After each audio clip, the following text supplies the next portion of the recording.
इस वीडियो में हम लोग कोलेरू झील के बारे में जानेंगे।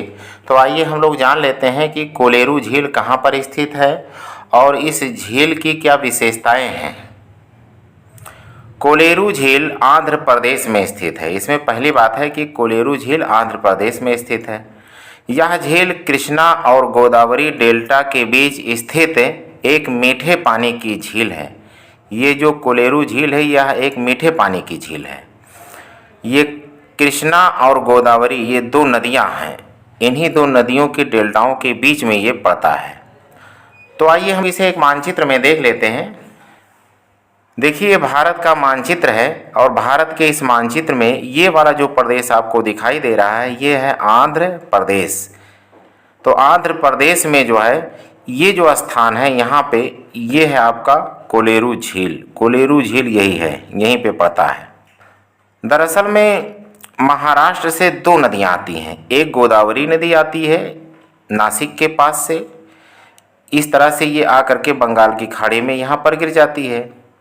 और उसके नीचे एक नदी और आती है, यहाँ से निकलती है महाबलेश्वर महाराष्ट्र से। तो ये नदी जो है ये भी आकर के यहाँ पे गिर जाती है बंगाल की खाड़ी में। तो ऊपर जो है ये गोदावरी नदी और नीचे जो है कृष्णा नदी। तो इन्हीं दो नदियों के बीच में ये जो है आपका झील पड़ता है। इस झील का नाम है कोलेरू झील।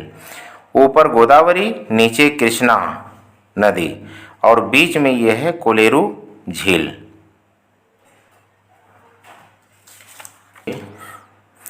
कोलेरू झील एक डेल्टाई झील है। देखिए जो कोलेरू झील है ये गोदावरी और कृष्णा नदियों के डेल्टाई भागों में बनती है। तो ये एक डेल्टाई झील है। आइए हम लोग जान लेते हैं कि डेल्टाई झील बनती कैसे है। यहाँ पर हमने नोट कर दिया है डेल्टाई झील। डेल्टाई झीलों का निर्माण डेल्टाई प्रदेशों में कई वितरिकाओं के मध्य छोटी बड़ी झीलों के रूप में होता है। देखिए दरअसल में ऐसा होता है कि जब नदी जो है सागर के समीप पहुँचती है तो यहाँ कई शाखाओं में जनरली बढ़ जाती है। तो इन शाखाओं को वितरिका कहते हैं। जैसे एक मुख्य नदी होती है और उसकी जो शाखा निकलती है उसको वितरिका कहते हैं। तो इस तरह से जब कई वितरिकाएं निकलती हैं तो उनके बीच में कहीं ना कहीं कोई भूभाग नीचा होता है जिससे जल जमाव हो जाता है और नदी का जो पानी होता है उसमें भर जाता है और वह झील बन जाती है। तो नदी का पानी चूँकि उसमें रहता है इसलिए मीठा होता है।